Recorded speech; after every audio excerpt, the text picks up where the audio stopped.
I'm Emily Bierman from the Becker County Museum in Detroit Lakes, Minnesota, and this is our Artifact Spotlight.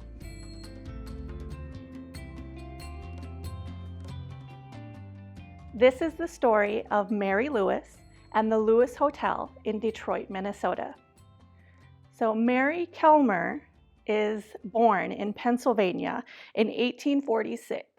So she's out east, she's in a good family, she's raised up as a lady, and she grows up, gets married, and has 3 children.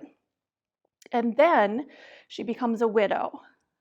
Mary and the kids move out west to Detroit, Minnesota, and she marries Samuel Lewis.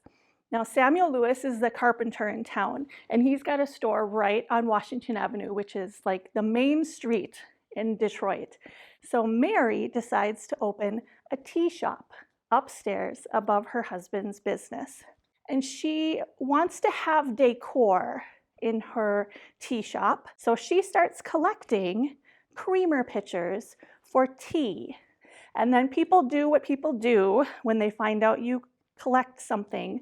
They start gifting you creamer pitchers. So soon she has amassed so many creamer pitchers that she needs to keep a journal of which creamer pitchers they are, the descriptions of them, where they came from, who gifted them to her, and when they arrived in the collection. So she now has 600 creamer pitchers. In 1890-ish, they decide that there's going to be tourism coming into the town of Detroit. And what people really need, they need tea. They want tea. They don't need tea. But what they need hotel rooms. They need places to stay. And so they expand the carpentry shop downstairs and the tea shop upstairs. They add an entire building off the back and create the Lewis Hotel.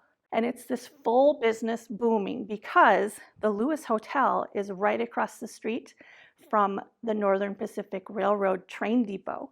Now, when they check in at the Lewis Hotel, there's a few rules. There is no politics, no religion, no personal business, no gossip, and absolutely no cussing, which is difficult since right across the street are the railroad workers and the loggers and the construction people who are coming in and building the railroads. So after a while of marketing 600 creamer pitchers, it's not really working anymore. People have seen it. Have you been to the Lewis Hotel? They have 600 creamer pitchers. I've seen it. Okay. You know what else she's got? She's got a giant ball of store string. Every time a package arrives at the hotel or the carpentry shop on the railroad, it's wrapped in paper and with string, and they have started keeping every piece of string. They tie it end to end, and they start wrapping this giant ball of store string, and they stick it right on the lobby desk. So when people walk in, now they see this giant ball of store string, which is cool. Okay, have you been to the Lewis Hotel lately? I haven't. They have a giant ball of store string. I need to go check that out. So they've got people coming in looking at the store string. And that's great, and that works for a while, and then people have seen it. She needs something new. So she cuts a deal with the butcher shop down the street, who have a 2-headed calf.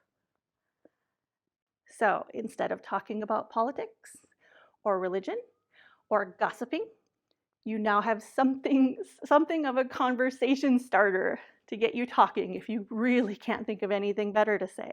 And pretty soon, have you been to the Lewis Hotel? They've got a 2-headed calf. I've seen it.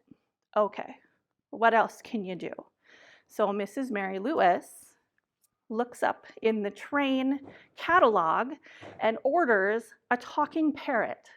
So everybody's got to go to the Lewis Hotel and see the talking parrot right in the lobby. So they walk in, the parrot starts talking, everyone's charmed, marketing is going great, people are coming to eat in the dining room, they're coming to stay in the hotel, all to see her conversation starters.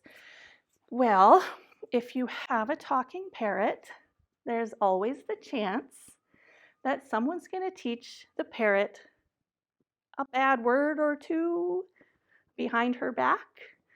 And so, as soon as the talking parrot started to cuss, Mrs. Mary Lewis would get rid of it and order a new one. And then eventually, someone would teach it how to cuss. She'd have to get rid of it and order a new one. This parrot then came with the rest of the collection to the Becker County Museum.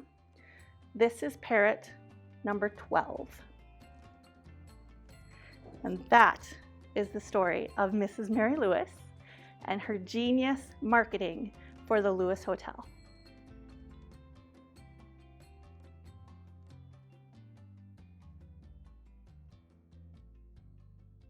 Funded by the Minnesota Arts and Cultural Heritage Fund with money from the vote of the people of Minnesota on November 4, 2008.